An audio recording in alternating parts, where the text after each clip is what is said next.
Você sabe como ninguém o valor das suas dores e conquistas. Então, por que bancar uma proteção que não cobre as suas necessidades? Eu não banco. Vem para XP e use a nossa inteligência para encontrar os seguros e planos de previdência certos para proteger você e o seu futuro, seja qual for a sua escolha de vida. Vem proteger o que é único. Vem para XP. Abra sua conta. Oi, pessoal!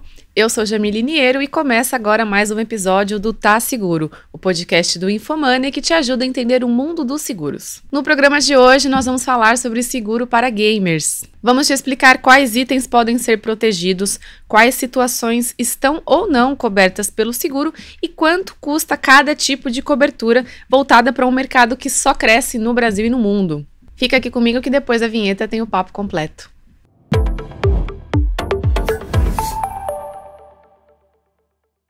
Bom, para conversar comigo sobre esse assunto, a nossa convidada de hoje é a Odete Queiroz, que é Head de Parcerias da seguradora CAD. Oi, Odete, seja bem-vinda ao nosso programa. Muito obrigada, estou muito feliz de estar aqui com vocês, é um prazer gigantesco falar um pouco desse mercado, que vem com uma inovação gigante, como a gente está tratando esses riscos de uma profissão que acabou de chegar, né? E a gente vai conversar um pouquinho mais durante o nosso bate-papo aqui hoje. Legal, vamos lá. Para começar, então... Tava até falando aqui nos bastidores, né, antes de dar o rec, e a gente tava falando de alguns números, né, Odete? Isso. Aqui, ó, segundo a consultoria Newzoo, que monitora, né, o segmento gamer globalmente, o Brasil é hoje top 5 no mundo em número de jogadores de games e top 10 em receitas de jogos, né, assim, falando um pouco de valores. A categoria movimentou 2,7 bilhões de dólares em 2022 e a previsão para o ano que vem, 2025, é chegar em 3,5 bilhões de dólares. Que números, assim, extraordinários, né, Odete? Extraordinários. E quando se fala de uma operação que antes era muito só para as pessoas se divertirem. Então, eu não considerava isso como uma profissão, né? Então, quando você olha ao redor de tudo isso, ele movimenta um ecossistema gigante, Jamile. Então, quando você fala, poxa, né? Antigamente a gente estava ali só jogando. Quando você olha depois da pandemia, então, as pessoas se profissionalizaram nesse processo, né? Então, quando você fala, as pessoas que estão envolvidas desenhando jogos, desenhando o processo, as empresas de software e hardware que estão, né, nesse processo como um todo, a necessidade de pessoas voltadas para o UX. Então, esse ecossistema movimenta várias profissões, fora a profissão do gamer, e sim que é nova. Uhum. Né? Há 10 anos atrás, você falou assim, qual é a sua profissão gamer? Todo mundo ia falar, essa não pessoa tem futuro. Nem tem futuro. Na verdade é essa pessoa não tem futuro. Imagina, ganhar dinheiro jogando. Não, isso é um lazer, não é uma profissão. E isso é o que mudou, né? Então, você tem pessoas que começam a ganhar, sei lá, 5 mil reais por mês, e tem pessoas que ganham mais de 100 mil reais. E aí você está falando de competições, de salários fixos, de patrocínio e uma série de outras coisas que envolvem esse mundo de gamers, né? Sim, vamos começar. Então, acho que de repente dá pra gente separar em duas partes aqui. Você me diz se faz sentido ou não, né? Queria entender um pouco dos riscos e o que tem hoje de cobertura de seguro para esse mercado, né? Tanto pro gamer, assim, pro profissional, né? Como claro. Você falou, e para tudo que envolve ali, né, o computador, o mouse, a cadeira, né, a cadeira gamer, inclusive, ganhou bastante notoriedade na pandemia, porque o pessoal começou a usar mais para trabalhar de casa, né, que era mais confortável. Enfim, queria entender um pouco quais são esses riscos, assim, desses dois lados, e se tiver mais também, pode contar pra gente. Cadeira gamer, você falando, só pegando um gancho, né? Hoje no nosso escritório, a gente fica aqui próximo e o nosso escritório, todas as cadeiras são gamers. Então, assim, eu preciso voltar também para tecnologia, então todas as nossas cadeiras tradicionais são gamers. Aí o pessoal fala assim, nossa, que moderno. Eu falei, não, é porque a gente está envolvido nesse ecossistema como um todo. Respondendo um pouquinho a sua pergunta com relação aos riscos. Geralmente a gente quebra os riscos em dois grandes pilares, né? Riscos de patrimônio, então tudo que está envolvido ali são os bens e a reposição desses bens, e a gente também fala dos riscos das pessoas envolvidas, porque eles são profissionais liberais nesse processo.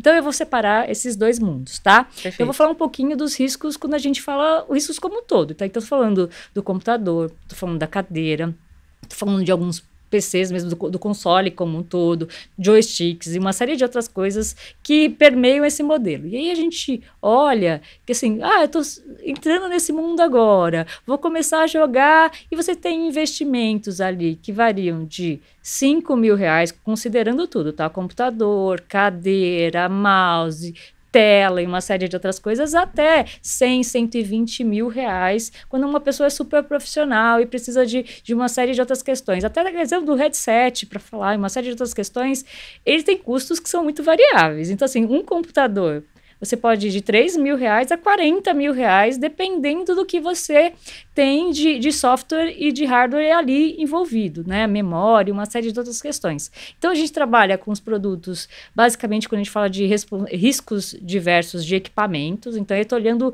todos os equipamentos. Normalmente, o mercado de seguros trabalha mais, eu vou fazer o seguro do computador, eu vou fazer o seguro da tela, bem pontual, né? O que a gente olhou foi que não adiantava nada fazer só o seguro do computador ou só da tela, porque quando ocorre um problema com a cadeira, ele também não consegue jogar, ele quebra essa rotina dele como um todo.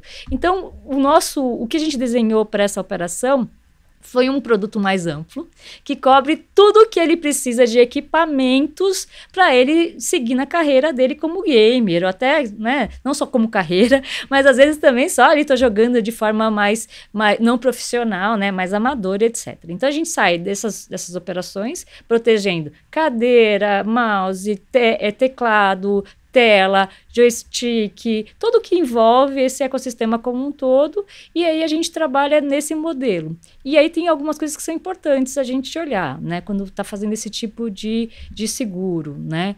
Então você tem que saber, poxa, realmente eu tenho...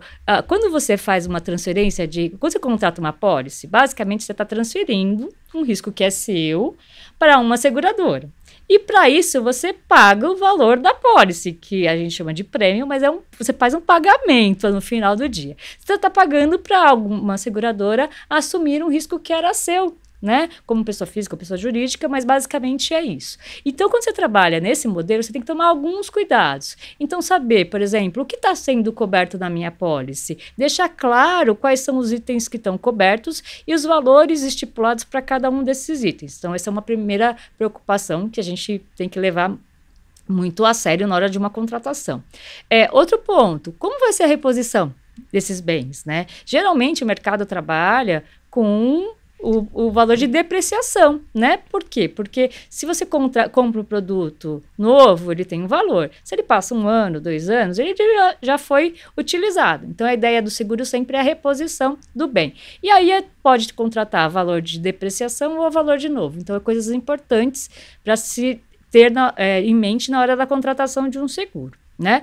Outro ponto importante é que muitas seguradoras exigem as notas fiscais na hora da contratação.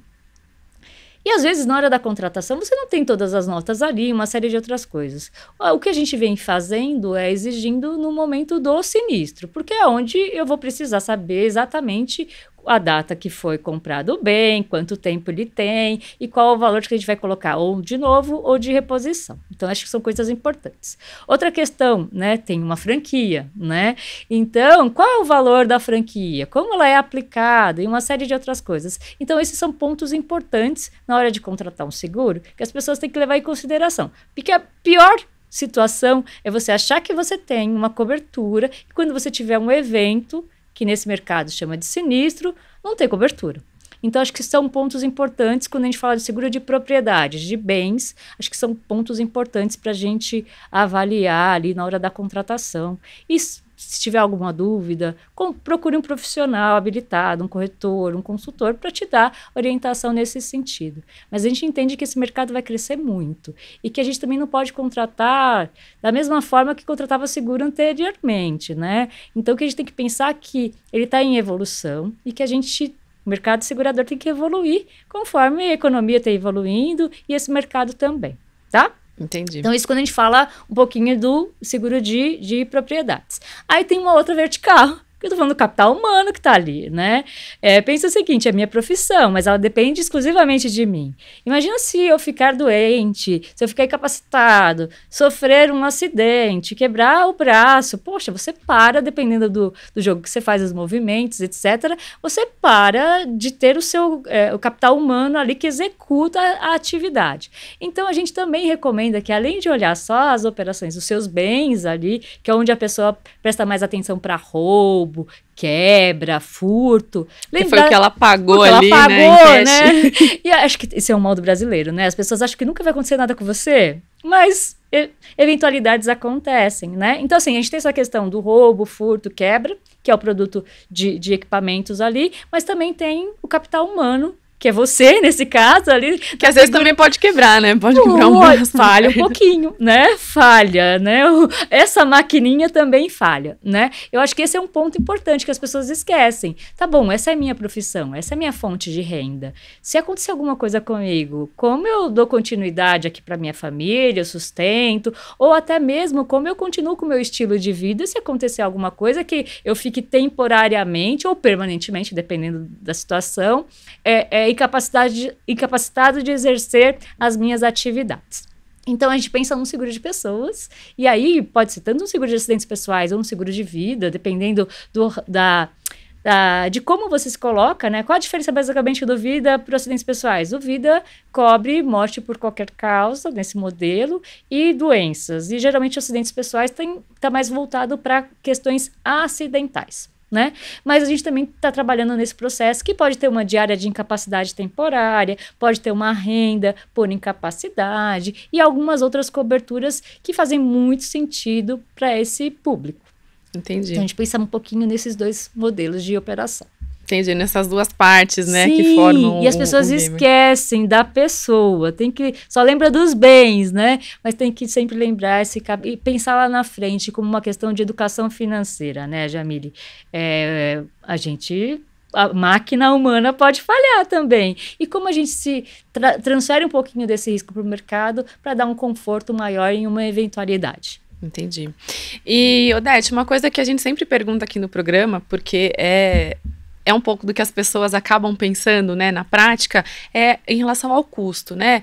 Até partindo da informação que você trouxe, né, que hoje os preços só dos equipamentos pode variar, né, de 3 mil, 5 mil para 40 mil, 100 mil. Isso mesmo. Quanto que custa, na prática, o seguro?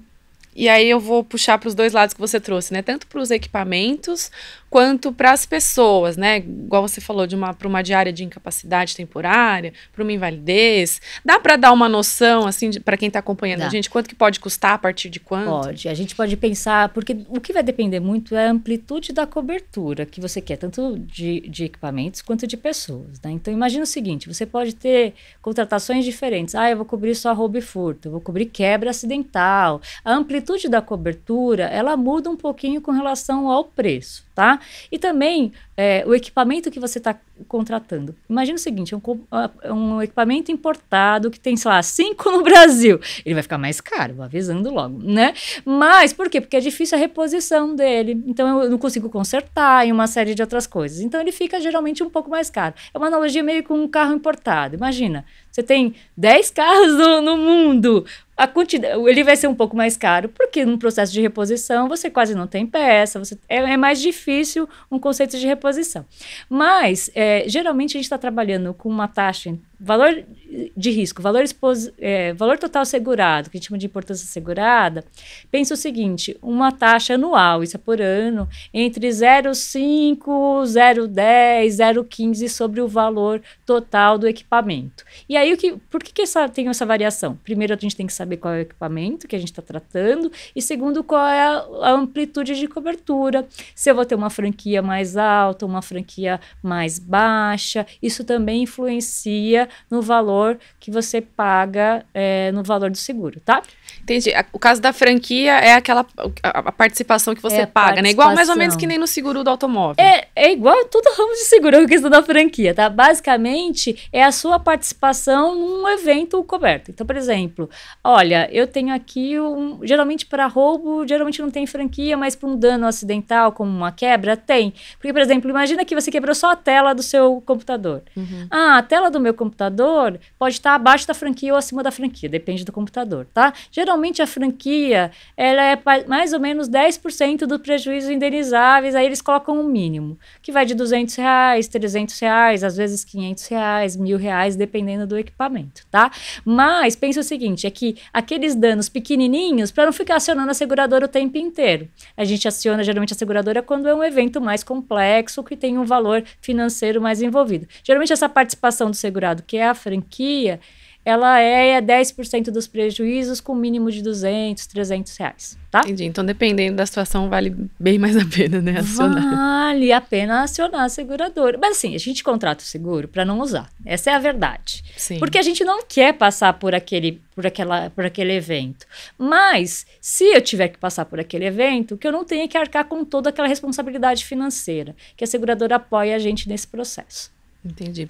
E a parte humana, né, da coisa? Quanto que custa, assim, esse tipo de seguro? Então, vai depender muito da faixa etária, né, e da renda ou capital segurado. Então, mas a gente consegue ter produtos com capitais menores, a partir de 50 a 100 mil para cobertura de morte, e a gente consegue, dependendo da faixa etária, quando a gente olha um pouquinho gamers, eles são jovens, né? A gente tá falando entre 14 e 35 anos a faixa etária. Isso para mim é jovem, gente. Obrigada. Eu tô contemplada nessa faixa etária, já me senti jovem. Isso são jovens, né?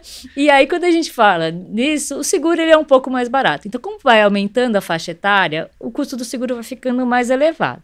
Mas quando a gente fala de faixa etárias de jovens, a gente está falando de um seguro, sei lá, de R$50 por mês, cobrindo isso com incapacidade temporária, morte. E aí a gente pode incluir outras coberturas, tá? Porque às vezes eles não têm plano de saúde. Aí a gente pode colocar, por exemplo, uma telemedicina, um desconto em medicamento, um desconto em exame. Isso pode ser acoplado também dentro do seguro. E aí, não é um plano de saúde, mas apoia nos eventos do dia a dia com um super desconto e uma série de outras questões. Vai fazer uma teleconsulta? Se você fizer... Normalmente, você vai pagar R$60 só na teleconsulta. Então, se você já tem isso incluso, você já é quase que, poxa, o seguro meio que saiu de graça quando você fala a utilização de uma teleconsulta, por exemplo, que pode ou não estar incluída no produto de seguros, tá? Entendi. Hoje, então, é bem mais personalizável, né? Você consegue contratar exatamente as coberturas que você precisa. E a gente consegue fazer pacotinhos também. Imagina o seguinte, o básico é só as coberturas essenciais. Aí eu vou pagando um pouquinho mais caro, mas eu vou tendo mais acesso a outras coberturas. E aí, por exemplo, uma diária de incapacidade temporária, né? Sei lá, uma questão de, sei lá, quebrei meu braço, etc. Uma quebra de ossos que a gente pode fazer diferente para esse público, que também é muito replicável para todo profissional liberal, tá? Para um médico, para o dentista. É o mesmo conceito, inclusive, né? Só para uma profissão diferente, né? Entendi. Mais tecnológica.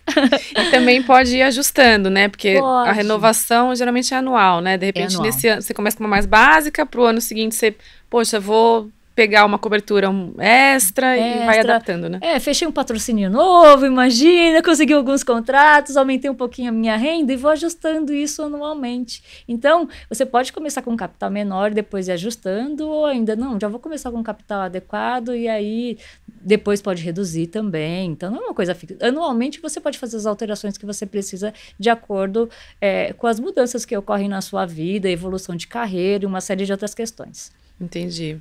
Legal, Odete. Um outro ponto que você citou no começo, eu vou trazer agora para a gente explorar melhor, é as situações que não estão cobertas, né? Porque até nas conversas de todo episódio que eu tenho aqui com o pessoal do mercado de seguros, é uma questão muito recorrente, que muitas vezes a pessoa ela acha que está contratando alguma cobertura e que alguma situação está ali, né, sendo coberta, mas às vezes não está. Então, assim, você consegue trazer para a gente alguns exemplos de situações que geralmente não estão cobertas no seguro, né, para o gamer, tanto para a pessoa quanto para o equipamento? Claro, o que geralmente não está coberto, e aí, olhando... Cada clausulado é um clausulado, cada pólice tem as suas condições, né? Mas geralmente o que não está coberto, questão de furto simples. Simples desapareceu o meu equipamento aqui, sei lá, saí de casa e quando eu voltei não tinha nada, mas não tem arrombamento, não tem nada, geralmente isso é uma coisa que não está coberta. Danos intencionais. Quebra acidental, sim, mas danos intencionais, geralmente por falta de manutenção ou por vício de uso, também não está coberto. Então tem que, assim, poxa, sei lá, tem que fazer uma manutenção recorrente no meu computador. Eu não fiz e tive uma quebra em função disso, isso não vai estar coberto. Então são coisas que a gente tem que pensar, falhas mecânicas. Geralmente o seguro também não está coberto numa falha mecânica, que é um problema geralmente do fabricante, alguma coisa que está ali nessas operações. Então, geralmente o seguro cobre tudo que é externo, súbito e voluntário, né? Isso falando mais a questão de danos, tá? Então, poxa, foi um mau uso, não vai estar coberto. Então, essas coisas a gente tem que ter consciência que o seguro não é um seguro de risco total, que a gente chama de all risks, que tudo que acontecer está coberto. Não, tem alguns eventos que não estarão. Furto simples é um exemplo, que a grande maioria tem excludente para isso. É a questão de danos mecânicos, falhas mecânicas, isso não vai... Desgaste natural do equipamento, desgaste natural também não está coberto. Então, tem que tomar cuidado com isso, e isso você tem que começar a fazer uma reservinha, porque a vida útil do equipamento, ela também existe, né? E você tem que respeitar essa vida útil do equipamento. Então, isso não é transferível para uma operação de seguros tradicionalmente, tá? Então, tem que tomar cuidado com isso. Se você achar que você está comprando um seguro que cobre tudo, não. Nunca cobre tudo, você tem que tomar cuidado com as excludentes. Mas geralmente são essas as excludentes, tá? É só para a pessoa ter consciência do que ela está comprando. E na hora que estiver comprando também perguntar, tem né? Perguntar. Falar, olha, o que não está coberto, né? Eu falo que o óbvio precisa ser dito. O que está cobrindo aqui? Exatamente, me explica. Tipo, como se estivesse explicando para sua vovozinha de 80 anos. É isso aqui, me explica. O que cobre? Cobre isso, isso aqui. Isso aqui também não cobre. Tem que deixar claro.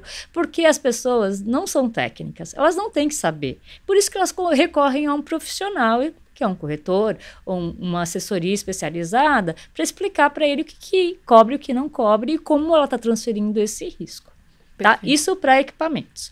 Geralmente para pessoas. O que não cobre? Danos, doenças pré-existentes, condições que você já sabia antes da contratação. Então, essas são grandes excludentes do seguro de pessoas, tá? Então, poxa, se eu já sofria, sei lá, de hipertensão, de diabetes, porque agora não tem faixa etária para isso. A gente fala assim, só os idosos têm. Não, hoje tem pessoas que nascem com essas condições. Geralmente, eventos causados por condições pré-existentes não estão cobertos. Então, acho que são coisas importantes e o consultor e o corretor vão te orientar com relação a isso. Olha, geralmente se a importância assegurada da sua pólice for mais elevada, ele vai fazer uma declaração pessoal de saúde, né? Mas todo seguro, independente de ter a declaração pessoal de saúde ou não vai cobrir pré-existência. Esse é um ponto importante. Tem que destacar sempre. Tem que destacar sempre. E... Odete, queria entender um pouco, você falou que é um mercado novo, né? Assim, uma profissão relativamente nova, né? Há 10 anos não existia, né? Pois é. Como que você avalia a evolução do mercado, né, para atender esse tipo de risco, esse público? Enfim, você trouxe o exemplo da CAD, né, do que vocês mudaram já, né, passaram a abraçar mais riscos de um produto só, né? Mas eu queria entender como que você vê essa evolução aqui no Brasil e se tem algum exemplo que acontece lá fora, né? Porque até como a gente estava falando no bastidor, né? O mercado da Ásia está muito na frente da gente, né? Dá para trazer alguma proteção, alguma coisa que existe lá fora para cá também? Você acha que ainda dá para desenvolver? Quais são os caminhos assim de evolução do mercado? Que tem um ponto importante que a gente pesquisa bastante, né? Então, na hora de desenhar um produto, a gente olha primeiro a estrutura interna de como você vai...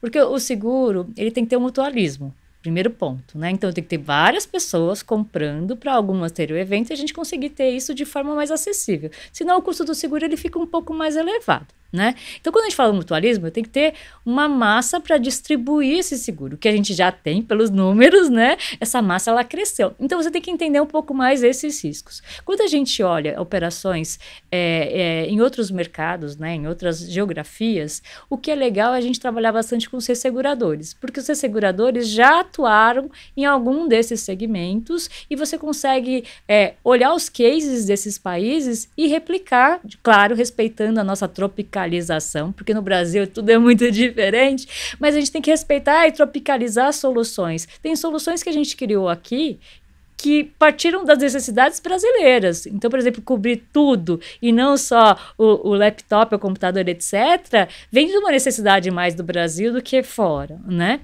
Então, quando a gente olha isso, você fala assim, poxa, aqui eu tenho que ampliar um pouco mais o risco. Eu não posso olhar só a nota fiscal do computador, do teclado ou da tela. Eu tenho que olhar um pouquinho mais. Eu tenho que olhar essa pessoa. Porque a gente não trabalha, por exemplo, com um produto já conjugado, coisa que a gente já está olhando, tá? Ao invés de ele contratar 2 apólices, eu trazer isso para uma apólice única. Claro que ele vai ter as importâncias separadas e tal, e ele contratar isso de forma estruturada. Então, assim, os seguradores ajudam muito nesse processo, porque eles já experimentaram riscos semelhantes fora do país, mas traz um processo legal também de pesquisa e entender o mercado local. E aí fazer essa customização da solução. Entendi. Para quem não sabe, o ressegurador é tipo o seguro que a seguradora compra para ela mesma, né?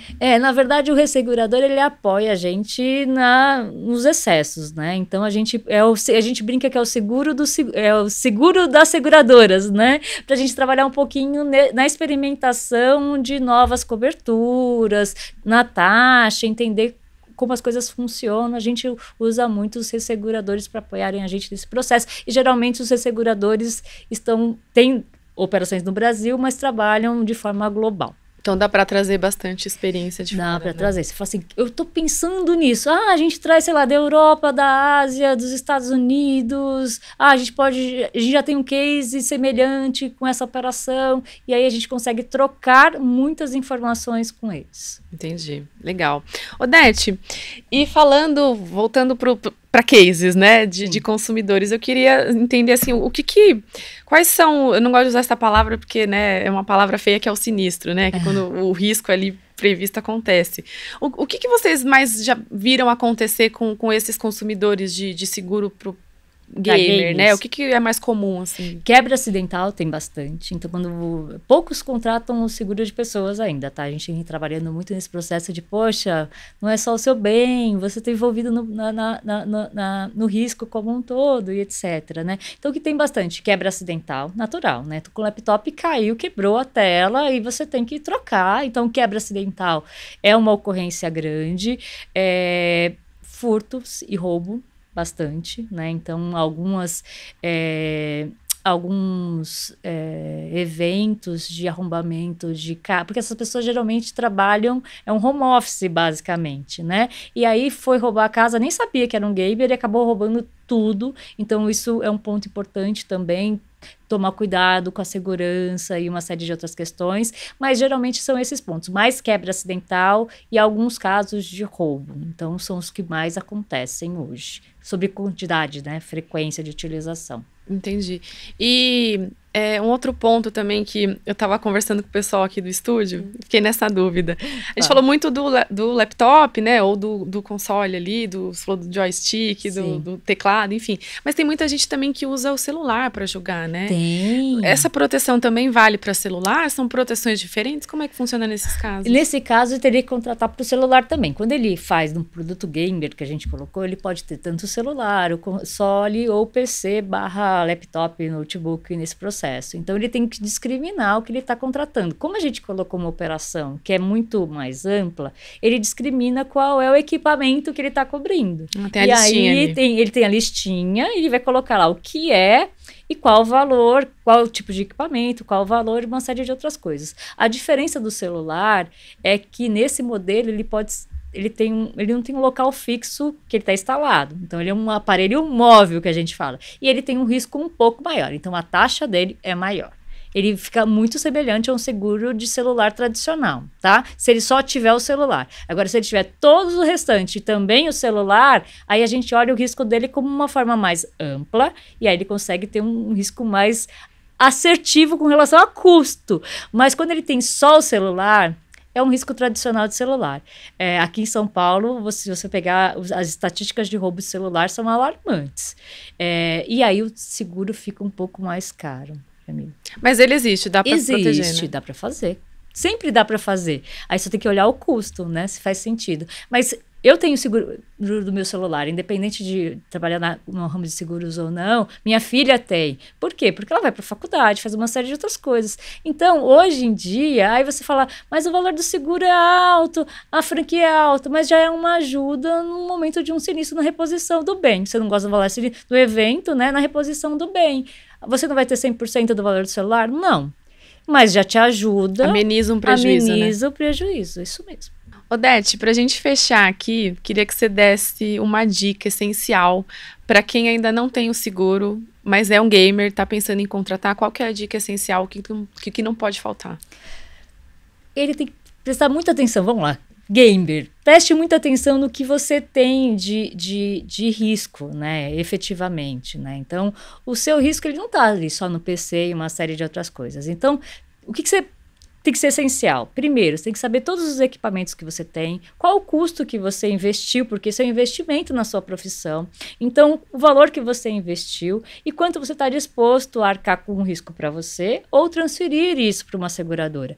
Porque, às vezes, as pessoas falam, eu nem sabia que tinha essa possibilidade de contratar esse tipo de seguro. Então, respondendo aqui, você tem possibilidade de contratar esse tipo de seguro. Procure um corretor especializado que ele vai te ofertar um produto para essa sua solução. O que você tem que ter? Listado todos os equipamentos que você tem, as notas fiscais em caso de sinistro, guarde isso direitinho e verifique o quanto você está disposto a assumir de risco ou de participação disso e quanto você vai transferir isso para a seguradora. É importante você ter essa noção e o que está coberto e o que não está coberto. Preste atenção no valor, se vai ser reposição, a valor de novo, ou se vai ter depreciação, o quanto você tem de franquia nessas apólices, se você eventualmente for contratar, e quais as coberturas que você está contratando, para não ter o risco de achar que está coberto com muitas coisas e num eventual acidente ou numa eventualidade você não ter cobertura. Então, isso é um ponto importante. E não esqueça que você também faz parte da continuidade do seu negócio. O seu negócio passa pelo seu capital humano.